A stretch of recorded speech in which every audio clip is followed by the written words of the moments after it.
주보를 보시면은 2016년도 이제 표가 바뀐 것들을 확인해 보실 수 있을 것입니다. 뭐라고 적혀 있습니까? 세상을 이기는 믿음으로. 그래서 요한일서 5장 4절의 말씀을 가지고 우리가 표를 또 하나를 만들어 보았습니다. 이 신년 첫 주일 예배 그리고 신년 감사주일 예배는 한 해 동안 우리가 가져야 될 어떤 목표라고 할까요? 아니면은 방향이라고 할까요? 주시는 말씀을 가지고 우리가 그 말씀을 가지고 또한 나누게 됩니다. 지난 송구영신 예배 때도 잠시 나누었지만 우리가 한 해를 마무리할 때 분명한 자기 반성과 평가가 있어야만 합니다. 그래서 지난 한 해 동안 우리에게 주셨던 말씀을 가지고 우리가 분명 그렇게 살았는지 점검해보고 또 2016년도를 계획해야지만 우리가 바른 신앙의 자세를 가질 수 있다라고 생각합니다. 지난해 여러분 안에 있는 여리고성이 무너지셨습니까? 견고한 여리고성처럼 외형적으로 보이는 거대한 경제의 벽뿐만 아니라 우리 마음속에 있는 여리고성이 있지요. 불신의 여리고성이 있고요. 불평의 여리고성이 있고요. 또 자기 만족, 자기 교만에 대한 여리고성들이 있습니다. 그래서 우리가 좀 이런 것들을 좀 깨봅시다 하고 한 해 동안 그 마음을 가지고 저희가 달려왔습니다. 한 해를 지났는데 여러분 안에 그러한 교만한 마음들과 그리고 불신의 마음들이 무너져 내렸었습니까? 한번 스스로에게 질문해 보시면 좋을 것 같다 생각합니다. 이것은 우리에게 굉장히 중요한 문제라고 했습니다. 왜냐하면은 이러한 문제들이 우리의 생명과 직결되기 때문에 그래서 중요하다 그렇게 말씀을 나누었습니다. 예수천당 불신지요 이러면은 그 구호가 가지고 있는 의미 때문에 굉장히 마음에 좀 꺼려지기도 하고 그리고 부담스럽기도 한 것이 사실입니다. 그러나 예수를 믿음으로 인해서 또 예수를 마음에 깊게 새김으로 인해서 반드시 우리에게 생명이 주어진다라고 하는 너무나 간결하고도 그리고 정확한 이 같은 표현도 드물다라고 생각합니다. 그래서 여러분 안에 불신이 아니라 우리가 신앙을 갖는 것 그리고 우리 안에 불평이 아니라 하나님을 향한 사랑의 마음을 갖는 것 그것은 그냥 해도 되고 안 해도 되는 문제가 아니라 우리의 생명과 직결되는 너무나 중요한 문제임을 우리가 분명하게 깨달을 필요가 있는 것입니다. 예수 그리스도를 붙드는 것만이 우리에게 유일한 살 길임을 깨달으시는 여러분 되시기를 바랍니다. 작년에 우리가 같이 붙들었던 이 말씀들을요 여전히 우리가 붙들고 또 한 해를 살아가야만 하는 것입니다. 어제 제가 이제 신방을 좀 했습니다. 근데 신방을 했는데 신방을 한 가정에서 제게 그런 말씀을 해주셨어요.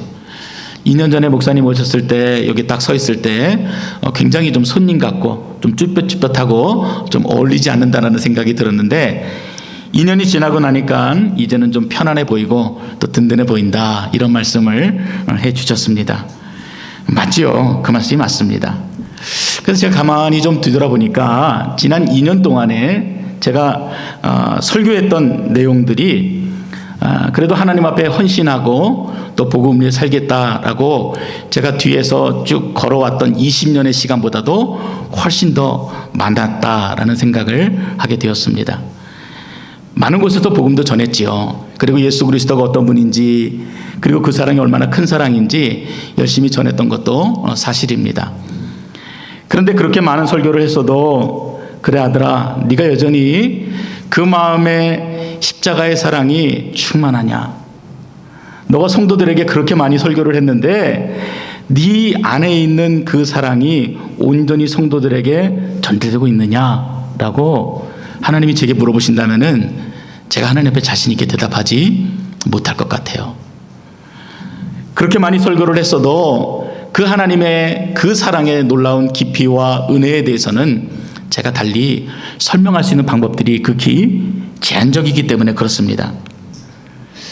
지난주 중에 제가 페이스북을 보다가 여러분들 아실지 모르겠는데 높은 뜻 숭이교회 이제 지금은 이제 그 교회가 여러 개로 갈라져서 이제 좋은 의미로 갈라진 겁니다. 그래서 갈라져서 한국 교회 또 하나 이제 좋은 모델이 되고 있는 교회이기도 한데 이 교회를 담임했던 이제 김동호 목사님이 자신의 목회를 회고하면서 이제 글을 남겨놓으신 것을 제가 좀 봤습니다. 이제 올해가 이제 그분에게 은퇴가 되는 해예요. 그래서 그분이 뭐라 그러셨냐면은 2016년은 목회 45년 여정의 마지막 해이다. 생각하면 기적 같고 꿈만 같다. 험난했던 45년을 지내놓고 보니 보이지 않던 하나님이 보인다. 다 보인다. 그것도 아주 선명하게 보인다. 이렇게 적어 놓으셨더라고요.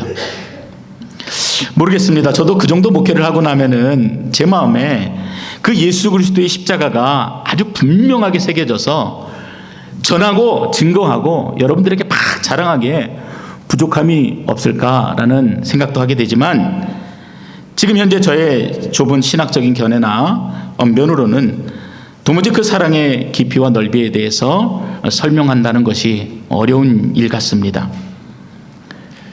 최근에 한국에서 히말라야라는 영화가 주목을 받고 있습니다.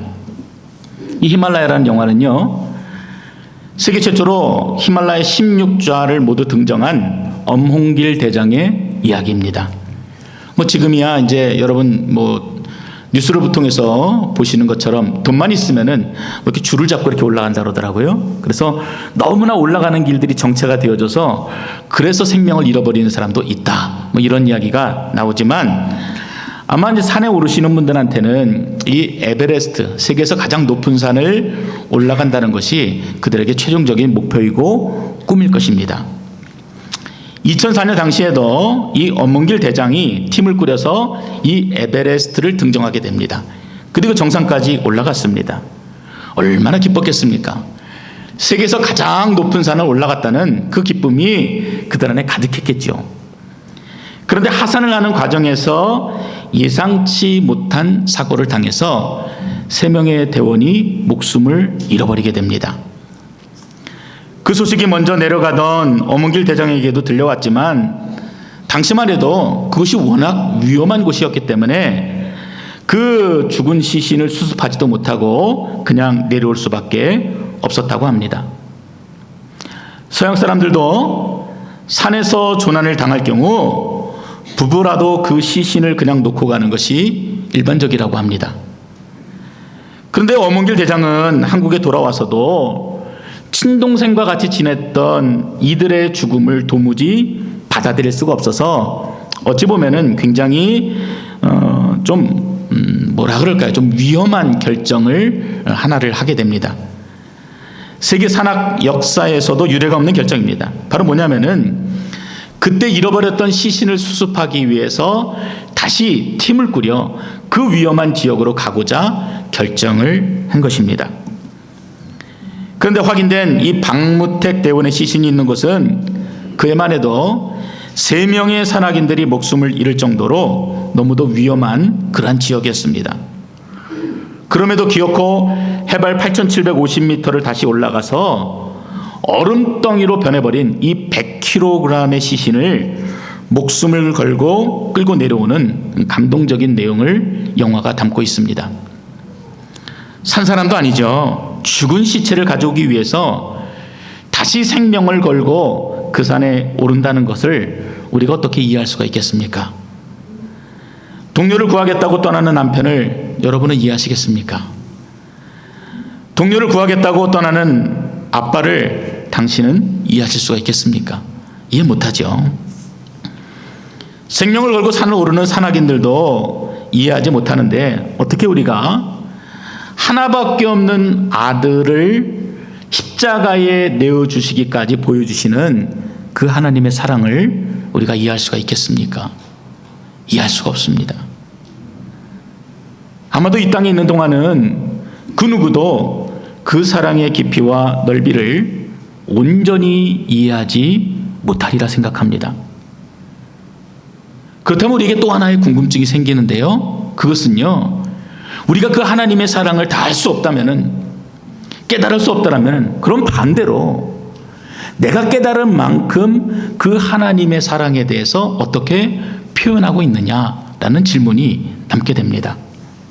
쉽게 말하면은 내가 하나님을 사랑하느냐, 그 질문을 여러분들에게 드리기를 원하는 것입니다. 여러분의 사랑을 어떻게 평가할 수 있겠습니까? 내가 가진 그 하나님을 향한 나의 사랑을 여러분 어떻게 측량할 수가 있습니까? 너가 하나님을 사랑하느냐? 그렇다면은 그 하나님 사랑하는 것을 보이라. 오늘 본문이 얘기하는 내용이 바로 그 내용입니다. 먼저 그 사랑을 논하기 위해서는 하나님이 보여주신 선제 조건이 있습니다. 여러분 1절을 보세요. 예수께서 그리스도이심을 믿는 자마다 하나님께로부터 난 자니 또한 낳으신 이를 사랑하는 자마다 그에게서 난 자를 사랑하느니라. 조건이 뭐냐면은 우리가 자격이 없다라는 것이 아니라 이미 하나님께서 우리를 낳으셨다, 자녀 삼아 주셨다, 우리를 사랑하신다, 이렇게 얘기를 하고 다음으로 요구하는 내용이 나온다는 것입니다. 무엇을 요구하십니까? 너희가 그 사랑을 받았다면은 그에 합당한 의무와 책임이 너희에게 있다. 아마 요한 1서를 읽어보신 분들은 이 내용이 무엇인지를 너무나 분명하게 느끼실 것입니다. 그것은요, 형제 사랑입니다. 너가 하나님을 사랑하느냐? 너가 정말로 하나님을 사랑한다고 입술로 고백하고 있는데 그렇다면 그것을 증명해 보아라. 어떻게 증명하겠느냐? 형제를 사랑하는 것으로 그것을 증명해 보이라. 이렇게 말하고 있습니다. 너희가 감당할 수 없는 하나님의 사랑을 받았다라면은 내 이웃을 내 몸과 같이 사랑하는 것으로 그것을 증명해 보이라 얘기하는 것입니다.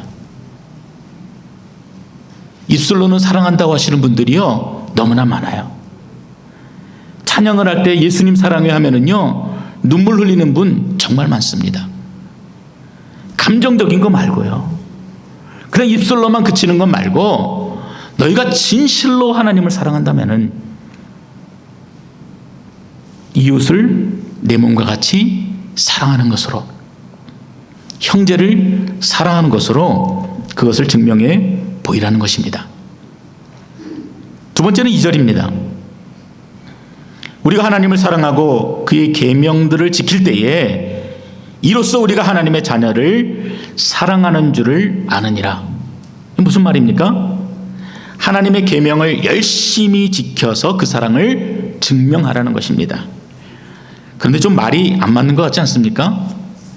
분명히 예수님은 이 계명, 율법이 가지고 있는 의무들을 폐하시기 위해서 이 땅에 오셨고 또 약속대로 그 모든 율법의 요구들을 폐하신 것이 맞습니다. 근데 오늘 본문은 율법을 지켜서 그 사랑을 증명하라 이렇게 말하고 있습니다. 저는 어렸을 때요 아버지 말씀을 참 안 들었습니다. 가만히 생각해 보면은 늘 공부하라고 얘기하시고 또 감시하시고 또 지시하시는 그 아버지 자체가 되게 싫었던 것 같아요. 그래서 더 아버지 말씀을 안 들을 방법을 찾아서 고민도 참 많이 했습니다. 근데 표신하게 하면은 얻어맞으니까 표신하지 않게 아버지한테 반항을 참 많이 했어요.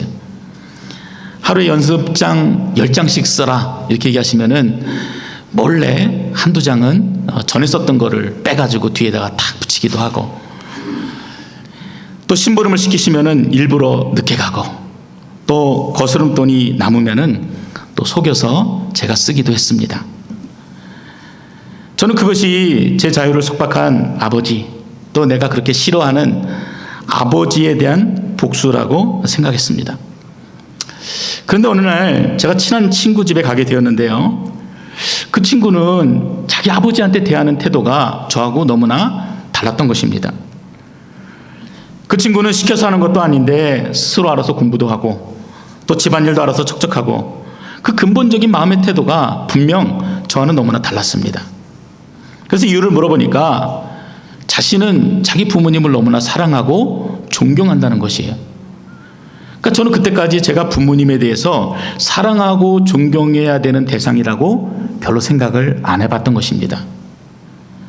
그래서 그 친구는 이 부모님의 말씀이 무거운 명령처럼 들리지 않는데요, 속박처럼 들리지 않는데요, 다 그 하시는 말씀이 나 잘되라고 하시는 말씀이기 때문에 자기도 기쁜 마음으로 그 말을 순종한다는 것입니다. 오늘 본문의 말씀이 그 내용이에요. 우리가 하나님을 진심으로 사랑하면은요, 율법이 단지 나를 억압하고 구속하고 그래서 지키지 못하면은 저주하는 것만으로 보지 않게 된다라는 것입니다. 로마서 3장의 말씀처럼 율법을 통해서 무엇을 깨닫습니까? 우리의 죄된 모습, 여전히 하나님의 은혜가 없으면은 살아갈 수 없는 우리들의 연약한 모습을 율법을 통해서 보게 됩니다. 율법이 없으면요, 깨닫지를 못해요. 그리고 오늘 본문의 말씀처럼 우리가 하나님을 얼마나 사랑하는지 그 방법을 율법이 알려줍니다. 그 믿음이 있다면은 율법을 더 지키려고 하지 않겠습니까? 그래서 너희가 하나님을 사랑한다면은 그 계명들을 지킴으로 그 사실을 증명하라고 말하고 있는 것입니다. 여러분 3절은 우리 함께 한번 좀 읽어보겠습니다. 3절을 우리 함께 읽어봅니다. 하나님을 사랑하는 것은 이것이니 우리가 그의 계명들을 지키는 것이라. 그의 계명들은 무거운 것이 아니로다. 하나님이 먼저 우리에게 다가오셨고 그리고 믿게 하셨고 자녀 삼아 주셨으므로 설령 우리가 율법의 그 무거운 것들을 지키지 못해도 그것마저도 하나님의 그 십자가의 사랑으로 덮으셨다라는 것입니다. 우리가 하나님의 백성이 되기 위해서 율법을 지키는 것이 아니라 이미 우리가 백성이 되었고 그 은혜로 이미 하나님의 자녀가 되었으므로 우리는 자발적인 순종으로 기꺼이 그 율법을 지켜 나간다는 것입니다. 다른 거예요. 내가 율법을 지킴으로 합당한 구원을 얻는 게 아니라 그 구원의 놀라운 은혜를 내가 거저받았으므로 내가 기쁜 마음으로 내게 허락하신 그 율법들을 지켜 나간다라는 것입니다. 이게 달라요.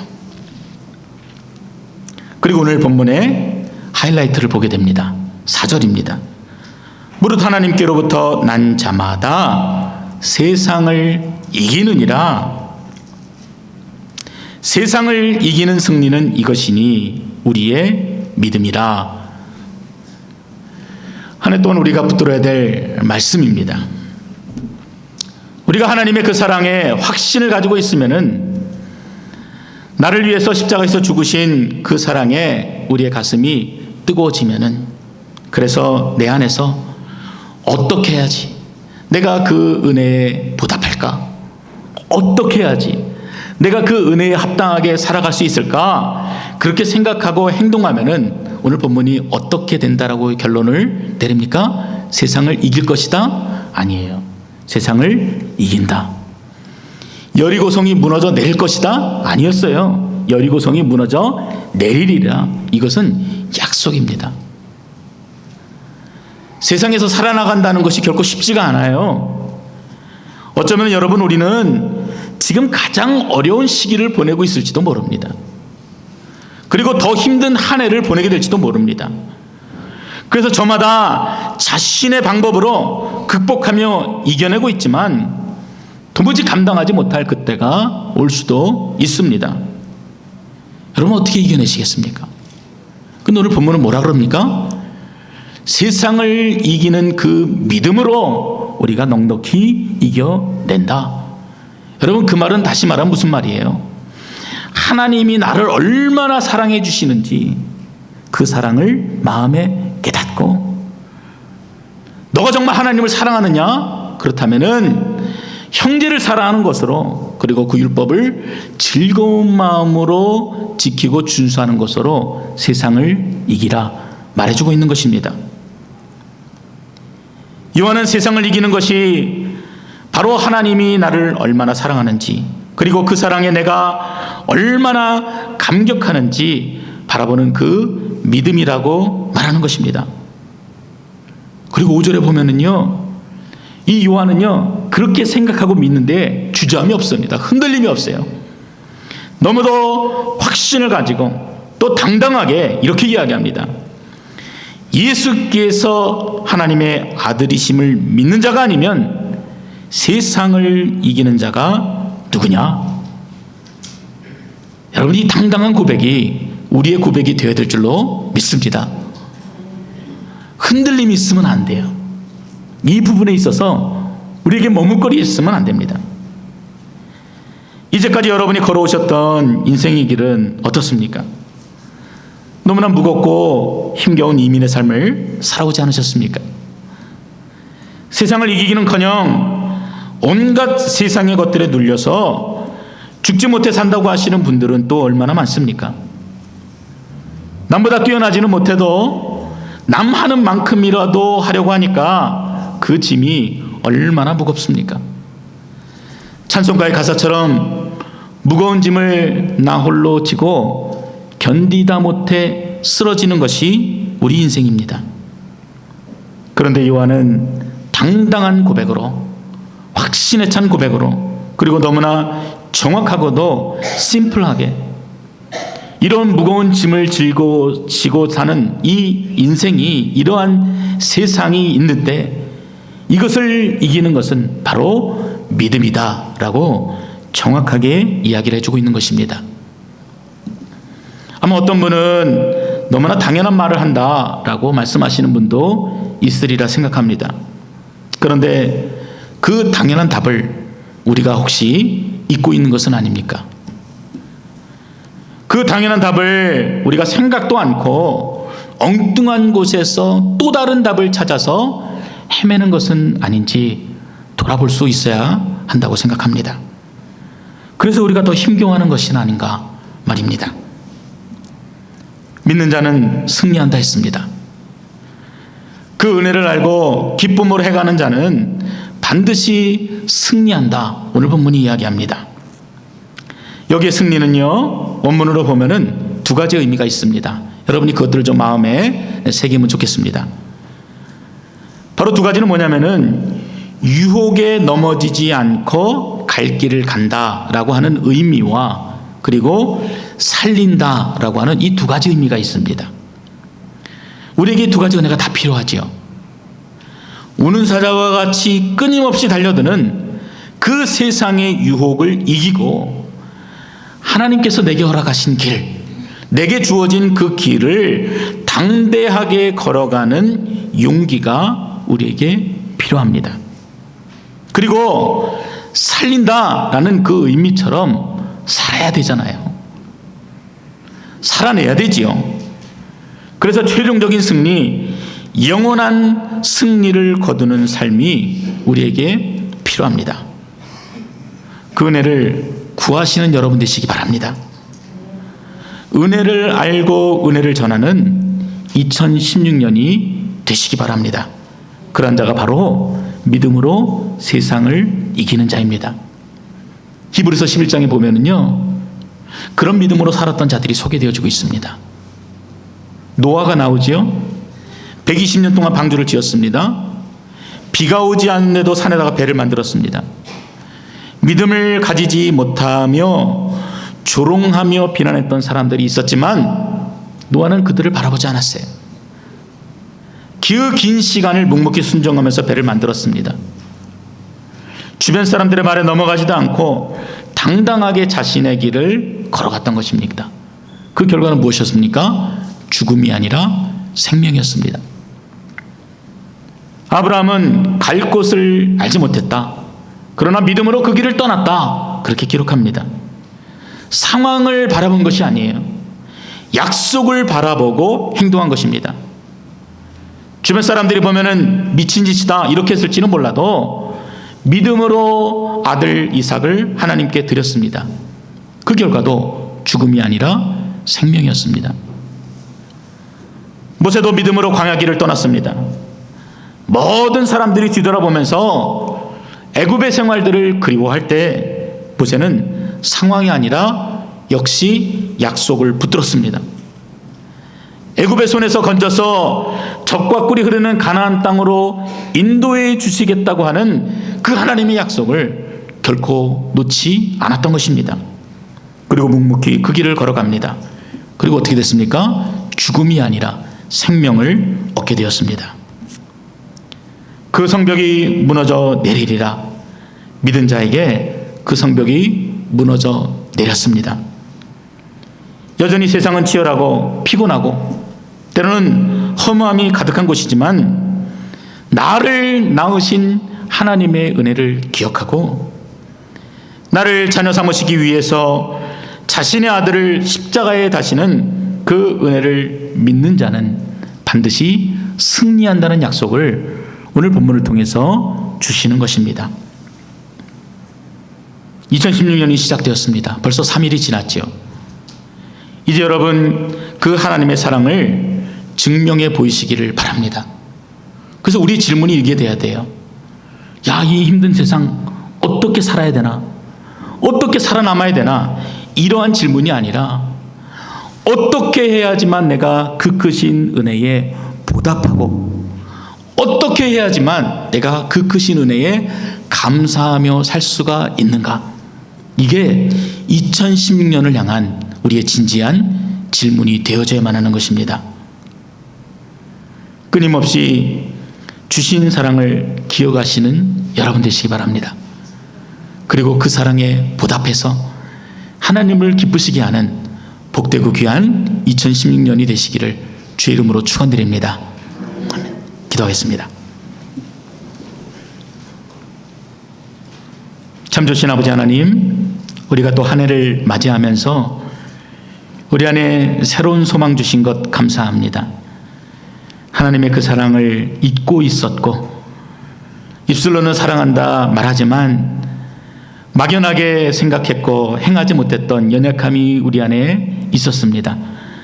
하나님, 우리를 긍휼히 여겨주셔서 우리 2016년도 주님의 사랑을 더욱더 기억하는 한 해가 되게 하시고 또 그 사랑에 보답하는 귀하고 복된 한 해가 될 수 있도록 주께서 인도하여 주시옵소서. 내 이웃을 내 몸과 같이 사랑하게 하시고 형제 사랑으로 내가 얼마나 주님을 사랑하는지 증명하게 하시고 우리에게 주신 생명의 율법들을 잘 지키고 준수하여서 우리가 죽음이 아니라 생명을 얻는 귀하고 복된 인생으로 축복하여 주시옵소서. 예수님의 이름으로 기도드렸습니다.